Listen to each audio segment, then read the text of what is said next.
โอเคครับสวัสดีครับสวัสดีพี่ๆน้องๆชาว YouTube ครับคลิปนี้ก็มาดูอาจารย์เอิงครับหากินหน้าบ้านครับ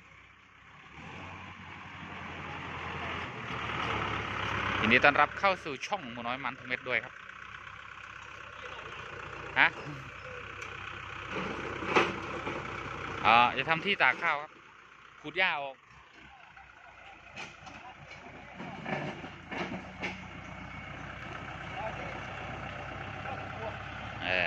สั่งเลย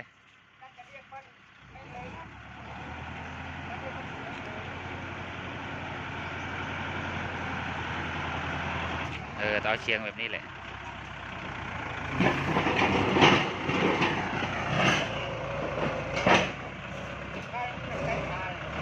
พัดติ๊กมุสโรยจันได้รึง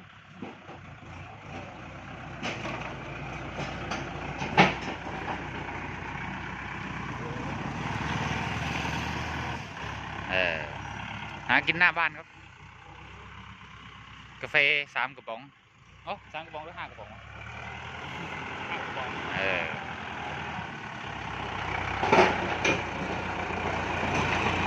คานรวมแล้วครับ3 ปีแล้ว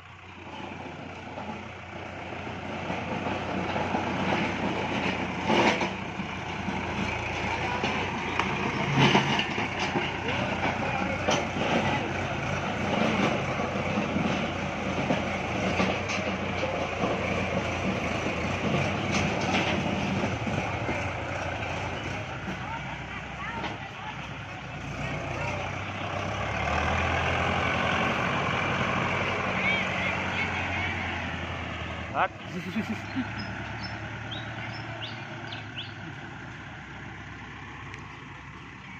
ทำที่ตากข้าวครับเกี่ยวข้าวหลังจากที่ฝนตกก็ฝนหมดแล้วแหละ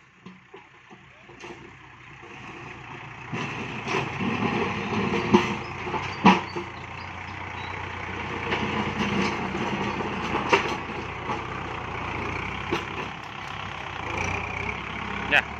มาดาโฟวินเลยไม่ได้ใส่โฟวินครับเพราะว่าอยู่บนคอนกรีตไม่ต้องใส่หรอก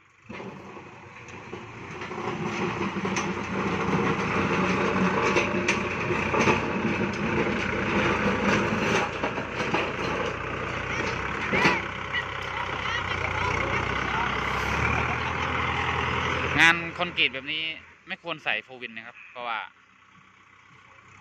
ถ้าใส่โฟวินนี่มันจะมีผลกับยางโอ้ขอบคุณครับผู้ใหญ่บ้านมันจะมีผลกับยางหน้าครับมันจะสึกไวเพราะว่ามันจะดึงไว้ครับ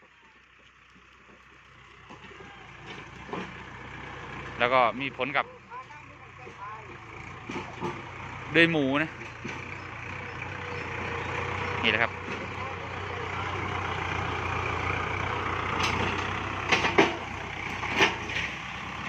โอ้ยรถเก็บบักข้าว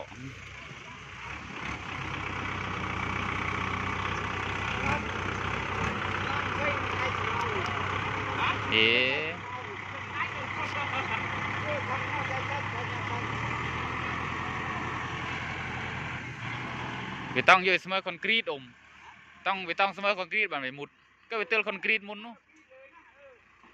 คอนกรีตมัดได้เหรอ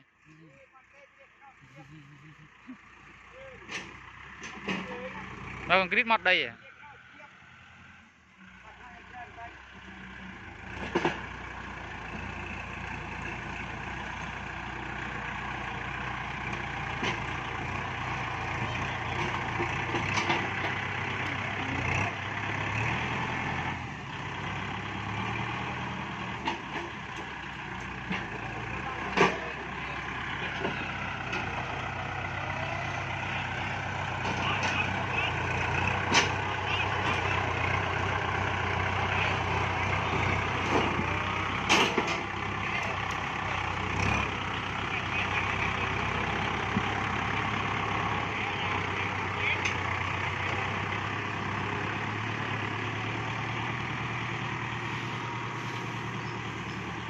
ก็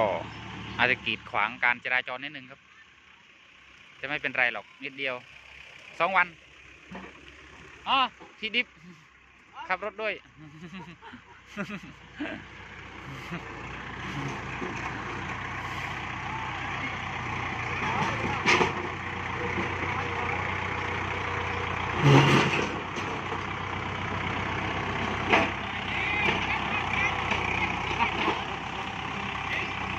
นี่ครับเจ้าของที่